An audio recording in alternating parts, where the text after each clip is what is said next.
Hello my dear students, आज हम grammar के एक ऐसे टॉपिक के बारे में बात करने जा रहे हैं जिसका नाम सुन के बच्चों को लगता है मुझे टेंस तो आता नहीं तो वॉइस कैसे आएगी। लेकिन आज की क्लास में मैं उन बच्चों को भी वॉइस सिखाने वाला हूं जिनको टेंस से डर लगता है या जिन्हें टेंस नहीं आता है। इस क्लासेस में मैं अपने 10 इयर्स के एनालिसिस के बाद मैंने ऐसे ऐसे ट्रिक्स बनाए हैं जो बच्चों को काफ़ी पसंद आते हैं, जो भी हमारे पास ऑफलाइन में पढ़ते हैं। लेकिन मैं ये ऑफलाइन का अपना 10 साल का जो भी ट्रिक्स है, जो भी एक्सपीरियंस है एक ग्रामर पढ़ाने का, मैं चाहता हूँ कि आपके साथ भी शेयर करूँ, वो भी फ्री ऑफ कॉस्ट। बस आपको वीडियो के लास्ट तक बने रहना है और ऐसे ऐसी ट्रिक्स को फॉलो करोगे तो ग्रामर आपकी काफ़ी आसान हो जाएगी। सबसे पहले हम बात कर लेते हैं कि वॉइस क्या है।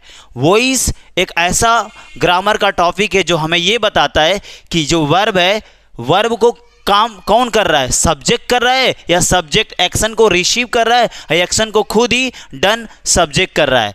यदि जिस कंडीशन में सब्जेक्ट उस एक्शन को खुद कर रहा होता है दैट इज एक्टिव वॉइस, और जिस कंडीशन में उस एक्शन को सब्जेक्ट रिसीव कर रहा होता है that is passive voice. Voice दो प्रकार की होती है। तो चलिए हम बिना देर किए हुए स्टार्ट करते हैं क्लास को। और आज की क्लास में हम पढ़ने वाले हैं कि learn the difference active and passive voice. सबसे पहले हम बात करेंगे कि भाई कैसे पहचानेंगे कि ये एक्टिव में है या पैसिव में है।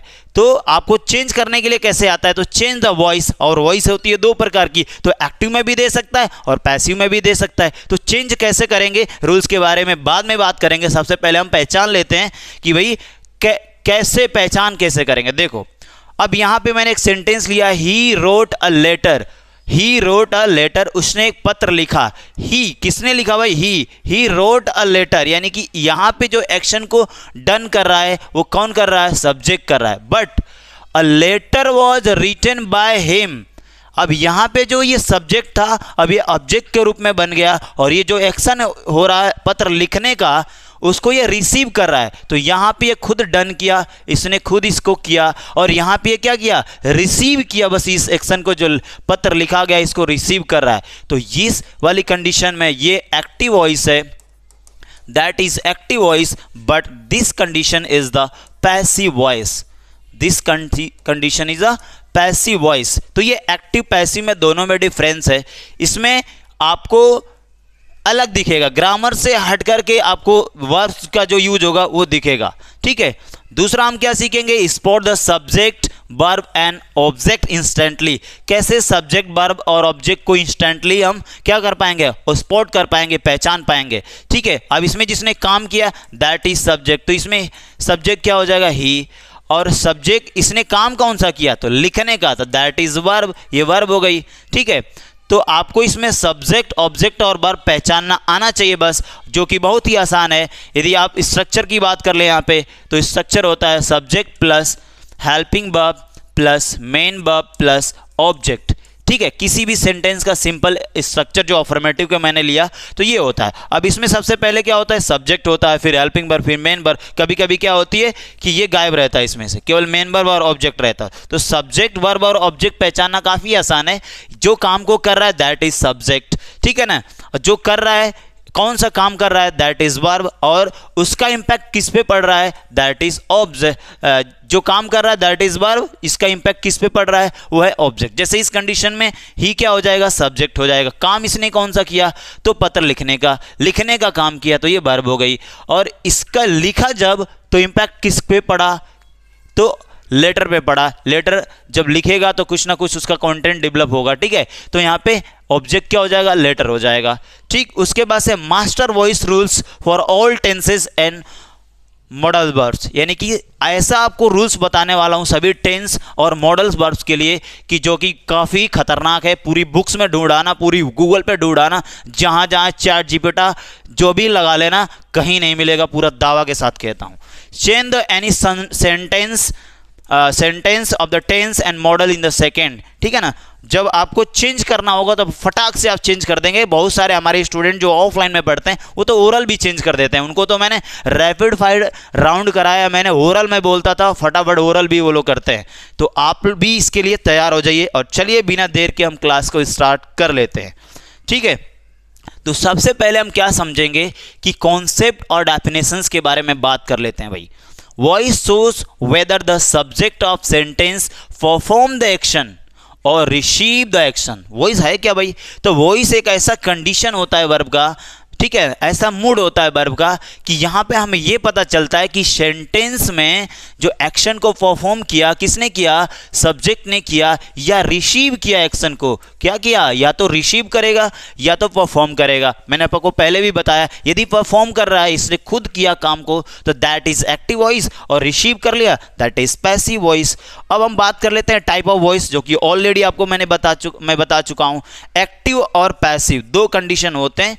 एक्टिव और पैसिव वॉइस के दो कंडीशन है, यानी दो टाइप्स हैं, एक्टिव और पैसिव। अब यहां पे समझो व्हाट इज शोज, यहां पे क्या दिखा, सब्जेक्ट परफॉर्म द एक्शन, ठीक है, यहां पे आपको क्या दिखा, सब्जेक्ट परफॉर्म एक्शन। एक्टिव में क्या दिखेगा, सब्जेक्ट परफॉर्म एक्शन। जैसे पीछे वाले सेंटेंस में यहां पे देखो, यहां पे क्या किया, he wrote a letter, subject ने इस एक्शन को परफॉर्म किया है, ठीक है। अब पैसिव में क्या होगा जी, सब्जेक्ट रिसीव द एक्शन। और जैसे एग्जांपल की यदि आप बात करोगे तो मैंने आप लिए बहुत ही सिंपल एग्जांपल भी बना रखा है मैंने। Cricket is played by Ravi, cricket is played by Ravi, ठीक है, इसमें और रवि प्लेस क्रिकेट, इन दोनों में डिफरेंस आपको दिख रहा होगा। रवि प्लेस क्रिकेट में रवि ने क्या किया, इस एक्शन को परफॉर्म किया, इसीलिए क्या हो जाएगा, एक्टिव वॉइस हो जाएगा। Ravi is doing the action, इस कंडीशन में क्या हो रहा है, रवि इस काम को कर रहा है। But cricket is played by Ravi, cricket is played by Ravi, इसमें रवि क्या कर रहा है, Ravi is receiving the action. तो इससे आप बड़े आसानी तरीके से समझ सकते हैं कि what is difference between active voice and passive voice, और आपको क्लियर होता चला जाएगा एक एक टॉपिक को अच्छे से। तो आई होप आपको ये डिफरेंस क्लियर हो गया होगा कि कैसे पहचानेंगे कि जो वॉइस है वो एक्टिव में है या पैसिव में है। वॉइस क्या होता है ये भी आपको क्लियर हो गया होगा। यदि क्लियर हो गया होगा तो फटाफट वीडियो को लाइक कर दीजिए, ताकि जो मास्टर्स रूल्स हैं आगे जो हम कन्वर्ट करने वाले हैं एक्टिव से पैसिव या पैसिव से एक्टिव, उसके हम बारे में बात कर लें फटाफट। और कोई भी स्टूडेंट यदि हमारी चैनल को फर्स्ट टाइम देख रहा है तो जल्दी से सब्सक्राइब कर लो, क्योंकि ऐसे धमाकेदार वीडियो में लेकर के बीच बीच में आता रहूंगा आपके लिए, ठीक है। चलिए अब हम बात कर लेते हैं कि spot the subject verb object, जो कि पहले भी मैंने आपको बता दिया है, लेकिन थोड़ा सा एक बार और इसके बारे में चर्चा कर लेते हैं, ठीक है। जैसे सीता लव्स सावित्री, सीता लव्स सावित्री, यहां पे सब्जेक्ट क्या है, सीता है, क्योंकि सीता ही प्यार करती है, और किससे करती है, सावित्री से करती है। तो ये जो आपको मैंने बताया ये हो जाएगा सब्जेक्ट, ये लव्स क्या हो जाएगा वर्ब, और सावित्री क्या हो जाएगी ऑब्जेक्ट। फिर यहां भी बात कर लेता हूं मैं कि राम हेल्प्ड मोनू, तो राम क्या हो जाएगा, सब्जेक्ट हो जाएगा, हेल्प्ड क्या है, वर्ब है, मोनू क्या है, ऑब्जेक्ट है। अब इसमें बात कर लेते हैं, we are going to market, we क्या हो जाएगा, इसमें सब्जेक्ट है, आर गोइंग वर्ब हो जाएगी, to market that is object हो जाएगा, ठीक है। They will read a book, तो दे इसमें क्या हो जाएगा, सब्जेक्ट, विल रीड क्या हो जाएगा, वर्ब, अ बुक क्या हो जाएगा, ऑब्जेक्ट हो जाएगा। फिर इसमें यदि बात करें, I had broken the glass, I subject है, had broken that is verb, the glass that is object. तो इस तरीके से आप, यदि इसमें मैं बात करूं सब्जेक्ट को पहचान के लिखने की, तो पहले सेंटेंस में सीता है, दूसरे सेंटेंस में क्या है, राम है, और तीसरे सेंटेंस में क्या है, वी है, चौथे सेंटेंस में क्या है, दे है, पांचवें सेंटेंस में क्या है, आई है। यदि मैं वर्ब की बात करूं कि पहले में वर्ब क्या है, तो पहले में वर्ब है लव्स, दूसरे में वर्ब क्या है, हेल्प्ड। तो इस तरीके से करके मैंने आपको इधर HW में भी दे रखा है, ये आप खुद करके प्रैक्टिस करना, और इसका आंसर कमेंट बॉक्स में लिख कर भेजना। मैं आपको बताऊंगा कि हाँ आपने सही छांटा है कि नहीं, अच्छे से पहचान कर पाए कि नहीं, ये आपके HW में रहेगा। खुद करके कमेंट बॉक्स में आंसर देना है इसको, right the answer in comment box, right the answer in comment box, ठीक है। कमेंट बॉक्स में आपको आंसर लिख करके देना है, ऐसे ही आप कॉलम बना लेना, या आप ऐसे भी कर सकते हो कि 1 डाल करके इसमें पहले सब्जेक्ट लिखना, फिर वर्ब, फिर ऑब्जेक्ट का आंसर, फिर 2 डालना, ऐसे करके आप सभी का आंसर दे सकते हो, जो कि ये 5 सेंटेंस मैंने आपके HW के लिए बना रखा है। अब हम आगे बढ़ लेते हैं, क्योंकि कम टाइम में हमें ज़्यादा चीज़ें सीखनी है, और ये रहा वो मास्टर रूल्स जिसके बारे में हम बात कर रहे थे। बट इसके लिए आपको थोड़ा सा अपने आपको थोड़ा सा तसल्ली देना पड़ेगा और समझना पड़ेगा काफ़ी ध्यान से कि मैं क्या चीज़ें समझाने की कोशिश कर रहा हूँ आपको। मैंने जो एनालाइज किया तब मुझे लगा कि यार जो बदलता है हम केवल उसी के बारे में बात करेंगे, सबके बारे में बात करना बिल्कुल ठीक नहीं है। तो मैंने देखा कि भाई वर्ब बदल रही थी, सब्जेक्ट बदल रहा था, ऑब्जेक्ट बदल रहा था, बाकी कुछ तो बदल नहीं रहा था। तो इसीलिए मैंने क्या किया, केवल उन्हीं के बारे में बात किया है और काफ़ी ट्रिकी वे में बात किया है। अब समझिए कैसे इसके बारे में हमने बात किया है। अब इस 5 रूल्स को सीखने के बाद आप टेंस प्लस मॉडल्स की वॉइस को, बेसिक वॉइस को आप कन्वर्ट करना सीख जाएंगे, वो भी चुटकियों में। ठीक है, जैसे यदि किसी भी एक्टिव वाले सेंटेंस में वर्ब की 5th फॉर्म या वर्ब की 1st फॉर्म डू या डज के साथ वर्ब की 1st फॉर्म आ जाती है तो पैसिव में बदलते वक्त क्या क्या करेंगे, तो उस सब्जेक्ट के अनुसार, अब जो नए वाला सब्जेक्ट आएगा उसके अनुसार आप is am are plus verb की 3rd फॉर्म का यूज़ करोगे। यदि एक्टिव वाले सेंटेंस में वर्ब की 2nd फॉर्म या डिड प्लस वर्ब की 1st फॉर्म है तो उसको बदलते वक्त पैसिव में आप क्या करोगे, वॉज या वर के साथ वर्ब की 3rd फॉर्म का यूज़ करना। यदि किसी एक्टिव वाले सेंटेंस में is am are was were यदि आ जाता है, ठीक है, प्लस वर्ब की 4th फॉर्म, तो क्या कर देना है, उसको तो रखना ही रखना है, is am are plus was were को उसके साथ बीइंग और ऐड करके वर्ब की फॉर्म को 3rd में कन्वर्ट कर देना है। ठीक है, उसके बाद से यदि हैज़ हैव हैड आ जाता है किसी भी एक्टिव वाले सेंटेंस में तो आंख बंद करके क्या कर देना है, हैज़ हैव हैड तो सब्जेक्ट के अनुसार लगा ही देना, बट उसके साथ साथ बीन और ऐड हो जाएगा प्लस वर्ब की 3rd फॉर्म तो रहेगी ही रहेगी। कोई भी यदि मॉडल वर्ब आपको दिख जाए एक्टिव वाले सेंटेंस में, कोई भी मॉडल वर्ब दिख जाए यदि एक्टिव वाले सेंटेंस में, मॉडल वर्ब का मतलब है shall, should, may, might, ought to, need, dare, ठीक है, ये कोई भी यदि मॉडल वर्ब आपको दिख जाए तो कुछ नहीं करना है, मॉडल वर्ब के बाद आपको बी लगा करके वर्ब की 3rd फॉर्म। अब एक चीज कॉमन देख रहे हो, वर्ब की 3rd फॉर्म, इसीलिए इस वर्ब की फॉर्म को हमने वॉइस, ठीक है ना, पैसिव वॉइस फॉर्म के नाम से भी, हमारे जो ऑफलाइन वाले स्टूडेंट है इसको पैसिव वॉइस फॉर्म के नाम से भी इसको जानते हैं, क्योंकि उनको पता है कि इसका यूज पैसिव वॉइस में भी किया जाता है। ठीक है, अब एक चीज इसमें मैंने नया इंक्लूड किया आपके लिए, use by before the new object if it is a person, यानी कि जब आप चेंज करोगे तो सबसे पहले हम क्या करते हैं कि ऑब्जेक्ट को उठा के सब्जेक्ट के जगह पे रखते हैं। अभी मैं आपको एक एक करके बताऊंगा। तो जब ऑब्जेक्ट को उठा के सब्जेक्ट के जगह पे रखते हैं तो नया हमारा सब्जेक्ट बनता है। ठीक है, और फिर उसी सब्जेक्ट को उठा करके जो हमारा पहले वाला है उसको उठा के ऑब्जेक्ट बनाते हैं। तो यदि वो कोई पर्सन है तो उसी के लिए मैंने रूल्स दिया है कि कोई वो पर्सन है तो उसके पहले आपको क्या करना है, बाय का यूज कर लेना है। ठीक है, जैसे यहाँ पे एक एग्जांपल लिया मैंने, ये एक्टिव वाला एक सेंटेंस है, सीता राइट्स अ लेटर। यहाँ पे क्या है, सीता क्या, सॉरी सी इसमें से क्या है, सब्जेक्ट है, राइट्स क्या हो जाएगी, इसमें मेन वर्ब हो जाएगी, वर्ब है, और लेटर क्या हो जाएगा, इसमें ऑब्जेक्ट हो जाएगा। तो सबसे पहला रूल है, बस यहीं पे आपको ध्यान से देखना है, सबसे पहला रूल क्या है, तो सबसे पहला रूल है बेटा कि आप ऑब्जेक्ट को उठा के सब्जेक्ट के जगह पे रख दो। आप ऑब्जेक्ट को उठा के क्या कर दो, सब्जेक्ट के जगह पे रख दो, और लेटर को उठा के सी के जगह पे रख दिया तो क्या बन गया, अ लेटर। ठीक, उसके बाद से हमारा रूल क्या है कि वर्ब चेक करो कि इसमें से कौन सा रूल अप्लाइड होगा। तो जो राइट्स है ये वर्ब की 5th फॉर्म है, वर्ब की 5th फॉर्म आएगी तो इज एम आर में से कोई एक लगेगा। तो आप मुझे बता दो कि अ लेटर के लिए मैं क्या लगा दूं, तो बहुत सारे बच्चे कहेंगे सर इज लगा दो, इज लगा दिया। फिर हमें क्या करना है, तो वर्ब की 3rd फॉर्म के यूज करना है। तो राइट का वर्ब का 3rd फॉर्म क्या बनेगा, रिटेन बनेगा, रिटेन। अब जो सी था इसी के बारे में मैंने यहाँ पे ये रूल्स मेंशन किया है। जो सी है ये क्या है, तो सी सब्जेक्ट है। अब इसको हमें बनाना है ऑब्जेक्ट के, यानी कि सब्जेक्ट को ऑब्जेक्ट बनाना है। तो हमने पहले ऑब्जेक्ट को सब्जेक्ट बनाया, उसके बाद से वर्ब की 3rd फॉर्म या अपने रूल्स के अकॉर्डिंग वर्ब रख दिया। अब हमें इस सब्जेक्ट को क्या बनाना है, ऑब्जेक्ट बनाना है। ऑब्जेक्ट बनाएंगे तो इसका ऑब्जेक्टिव केस यूज किया जाएगा, लेकिन जब इसको ऑब्जेक्ट बनाएंगे, ये कोई पर्सन है तो मैंने क्या बोला है आपको, बाय यूज करना है, तो बाय। और सी का ऑब्जेक्टिव केस क्या हो जाएगा, हर हो जाएगा। तो इससे आपका पैसिव वॉइस बन गया, a letter is written by her. एक और सेंटेंस मैं लेता हूं आपके सामने, एग्जांपल में मैंने ले रखा है ऑलरेडी, आप ध्यान से देखना। यहाँ पे क्या है, ये है सब्जेक्ट, ये है वर्ब, ये है ऑब्जेक्ट। इस ऑब्जेक्ट को उठा के यहाँ रख लेते हैं तो अ लेटर। और रोड क्या है, वर्ब की 2nd फॉर्म है। तो 2nd फॉर्म क्या कहती है, तो वर्ब की 2nd फॉर्म आ जाए तो वॉज या वर लगा करके वर्ब की 3rd फॉर्म में लगा दो। ठीक है, तो अ लेटर के लिए क्या लगेगा, वॉज या वर में से। बहुत सारे बच्चे कहेंगे सर वॉज लगा दो, लगा दिया। वर्ब की 3rd फॉर्म यूज करना है, यहाँ पे वर्ब की 2nd फॉर्म। तो राइट का रोड का क्या हो जाएगा, 3rd फॉर्म रिटेन हो जाएगा। ठीक है, रोड का 3rd फॉर्म क्या हो जाएगा, रिटेन। और दे क्या था, दे कोई पर्सन है, इसीलिए इसको लगाने से पहले बाय लगा देंगे। और दे का ऑब्जेक्टिव केस, यानी कि इसको ऑब्जेक्ट बना रहे हैं, तो दे का ऑब्जेक्टिव केस क्या बन जाएगा, देम बन जाएगा।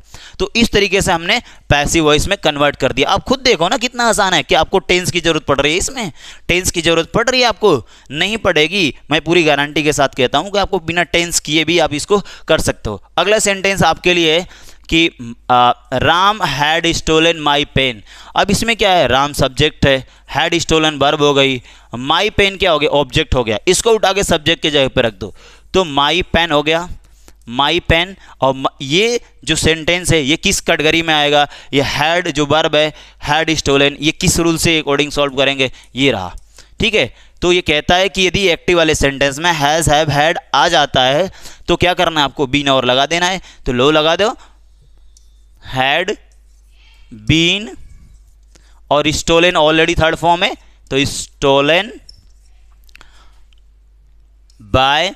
बाय क्यों लगाएंगे, क्योंकि राम क्या है, कोई पर्सन है। अब पर्सन जब भी रहेगा, जब भी इसको सब्जेक्ट बनाएंगे तो बाय लगे। अब राम है तो राम तो नाउन है, तो नाउन को ऑब्जेक्टिव केस नहीं होता है, noun same to same use की जाती है, तो राम हो जाएगा। और इसी के साथ साथ आपको ये सारे कंसेप्ट ऐसे ही जब भी एक्टिव वाले सेंटेंस में आएंगे, इसको आपको याद रखना है 5 लाइन, उसके बाद से फटाफट आपको कन्वर्ट करते हुए आगे की तरफ बढ़ जाना है। ठीक है, अब एक एक एग्जाम्पल लेकर के मैं आपको समझाता हूँ कि टेंस वाइज, मैंने पूरे ही टेंस का एक एक एग्जाम्पल लिया है, टेंस वाइज आपको समझ में आ जाएगा कि आपको कैसे करना है। चलो एक मैं और एग्जाम्पल ले लेता हूँ आपके लिए, समझ आना इसको ढंग से। सिंपल प्रेजेंट का एग्जाम्पल ले लेता हूँ। ठीक है, आई प्ले, मैं खेलता हूँ। आई प्ले क्रिकेट कर लेता हूँ, आई प्ले क्रिकेट, मैं क्रिकेट खेलता हूँ। आई प्ले क्रिकेट, मैं क्रिकेट खेलता हूँ। इसका पैसिव वॉइस मुझे बनाना है, तो सबसे पहले इसके सब्जेक्ट, ऑब्जेक्ट और वर्ब को पहचानना होगा। ठीक है, तो यदि मैं बात करूँ कि इसका सब्जेक्ट क्या है, तो आई क्या हो जाएगा, इसका सब्जेक्ट हो जाएगा। आई क्या हो जाएगा, इसका सब्जेक्ट हो जाएगा। प्ले क्या हो जाएगा, वर्ब हो जाएगा। और क्रिकेट क्या हो जाएगा, इसका ऑब्जेक्ट हो जाएगा। ठीक, तो उसके बाद से हमें क्या करना है, तो उसके बाद से हमें सबसे पहले ऑब्जेक्ट को उठा के सब्जेक्ट के जगह पर रख देना है। तो जैसे ही मैंने ऑब्जेक्ट को उठाया तो क्या बन गया, क्रिकेट क्रिकेट ही रहेगा, क्योंकि इसका ये नाउन है और नाउन का कोई भी सब्जेक्टिव ऑब्जेक्टिव केस नहीं होता है। तो क्रिकेट को हमने उठा के सब्जेक्ट के जगह पर रख दिया। अब जब इसका हम पैसिव वॉइस में चेंज कर रहे हैं तो फिर क्या करेंगे, तो देखेंगे कि जो प्ले है ये कौन से फॉर्म में है। तो प्ले जो है वर्ब की फर्स्ट फॉर्म में है। अब वर्ब की फर्स्ट फॉर्म आती है तो क्या करते हैं, तो इज एमआर लगाते हैं पैसिव में, तो क्रिकेट के लिए क्या लगा दूं, इज लगेगा। उसके बाद से वर्ब की थर्ड फॉर्म का यूज किया जाता है, तो वर्ब की थर्ड फॉर्म प्ले का वर्ब की थर्ड फॉर्म क्या हो जाएगी, प्लेड हो जाएगी। अब जो आई था, आई इज अ पर्सन, तो क्या लगेगा, बाय। और आई का ऑब्जेक्टिव केस क्या हो जाएगा, मी, तो क्या बन गया, क्रिकेट इज प्लेड बाय मी। चलिए अगले एग्जाम्पल के द्वारा हम बढ़ते हैं जल्दी से फटाफट, क्योंकि आपको बहुत सारी चीज़ें सिखाना है। प्रेजेंट कॉन्टिन्यूअस की यदि मैं बात करूं कि प्रेजेंट कॉन्टिन्यूअस में कैसे करना है हमें, तो C is writing a letter, C is writing a letter की बात कर लेते हैं। C is writing a letter. अब इसका हमें चेंज करना है क्या, वॉइस। और जब इसका हमें वॉइस चेंज करना है तो क्या बनेगा, और लेटर इसमें ऑब्जेक्ट है उसको उठा के सब्जेक्ट के जगह पे रख दो, और लेटर इसमें ऑब्जेक्ट है उसको उठा के कहाँ पे रख दो, सब्जेक्ट के जगह पे रख दो, तो क्या बन जाएगा, अ लेटर पहले आ जाएगा, अ लेटर, अ लेटर। और इसमें क्या आ रहा है, इज ऑलरेडी पहले से ही आ रहा है, तो अ लेटर के लिए ईजी तो लगेगा। और इसके साथ और क्या जोड़ देंगे हमें, रूल्स में जाके देख लो आप, बीइंग जोड़ देंगे। बीइंग रूल्स हमारा कहता है कि क्या कर देना, इसमें रूल्स कहता है कि यदि इजेमार वाजवर आ जाता है तो इसके साथ बीइंग और जोड़ देना। ये तो रहेगा ही सब्जेक्ट के अनुसार इजेमार वाजवर, इसके साथ बीइंग और जोड़ देना और वर्ब की थर्ड फॉर्म का यूज करना। इसीलिए हम लोग यहाँ पे क्या करेंगे, अ लेटर इज बीइंग। अब वर्ब की थर्ड फॉर्म यानी कि राइटिंग का क्या हो जाएगा, रिटन, रिटन। अब क्या हो जाएगा, बाय, और सी का क्या होगा, हर हो जाएगा। तो a letter is being written by her. अब थोड़ा सा एक निगेटिव में ले लेता हूं, ठीक है, प्रेजेंट परफेक्ट का लेता हूं लेकिन वो निगेटिव में लूंगा। दे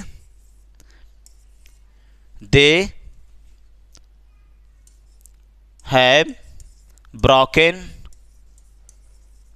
the glass, they have broken the glass, they have not लगा लेते हैं, निगेटिव लेना था ना हमें। They have not broken the glass. अब इसमें सब्जेक्ट दे हो गया, हैव और ब्रोकन क्या हो जाएगा, इसमें वर्ब हो गई, और द ग्लास इसमें ऑब्जेक्ट हो गया। इसको उठा के यहाँ पे रख दो, सिंपल सा, द ग्लास द ग्लास, और हैव आता है तो क्या करते हैं, बीन और जोड़ देते हैं, तो द ग्लास हैव, लेकिन ग्लास के लिए हैव नहीं लगता है, हैज़ लगेगा। The glass has not been, ठीक, the glass has not been broken है ना, ये ऑलरेडी थर्ड फॉर्म में है तो ये ब्रोकन का ब्रोकन ही होगा, broken.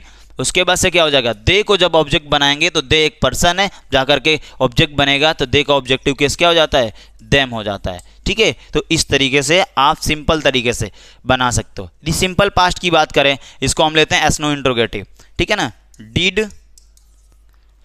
You do this, did you do this work, did you do this work. अब इसमें दिस वर्क क्या है, ये है ऑब्जेक्ट, ये क्या है, इसमें हेल्पिंग वर्ब है, ये क्या है, सब्जेक्ट है। तो इसमें ऑब्जेक्ट को उड़ा के सबसे पहले सब्जेक्ट के जगह पे रख दो, तो this work.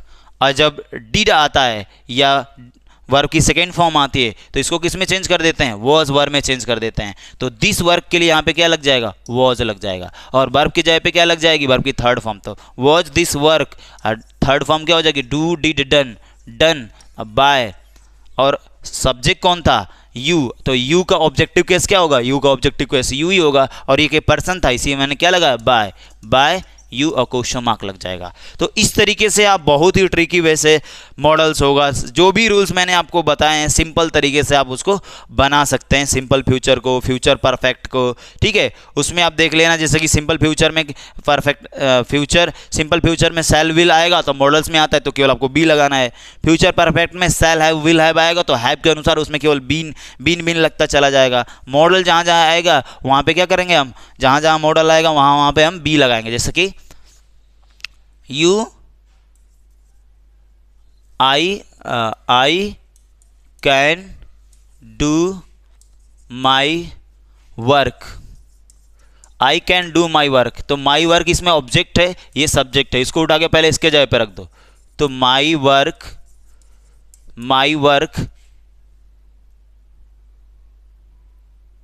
can be, my work can B, क्योंकि इसमें कोई बदलाव नहीं आता, बस इसमें बी और जुड़ जाता है। अब आपकी थर्ड फॉर्म को यूज करेंगे, डन बाय, और आई सब्जेक्ट था, इसको बनाया हमने ऑब्जेक्ट, तो क्या बन जाएगा, मी, तो my work can be done by me. तो इस तरीके से आप बना सकते हैं बेसिक। बाकी एडवांस वाले जो वर्जन है इसमें बहुत सारे और भी थोड़ा सा, जिसे 9 10th यदि कोई स्टूडेंट है, 8th क्लास का स्टूडेंट है, तो उसके लिए जो सेकंड पार्ट मैं वॉइस का लेके आऊँगा उसमें बहुत सारी चीज़ें आपको सिखाऊंगा। और यदि और भी कोई सेंटेंस है जो कि इन बेसिक कैटेगरी में आता है और जिसका आप वॉइस चेंज नहीं कर पा रहे हो तो मेरे कमेंट बॉक्स में फेंक के मारना, मैं आपको जरूर रिप्लाई दूंगा 100%। तो मिलते हैं नेक्स्ट क्लासेस में यानी पार्ट 2 में। और यदि आपको वीडियो अच्छी लगी तो लाइक कर दीजिए, अपने दोस्तों को भी शेयर कर दीजिए जिनको काफ़ी वॉइस से डर लगता है। और यदि आप मेरे चैनल पर पहली बार देख रहे हैं तो चैनल को सब्सक्राइब कर लीजिए ताकि आने वाली इस तरीके से खतरनाक वीडियो आप तक पहुंचती रहें और ग्रामर में आपकी पकड़ अच्छी बनती रहे।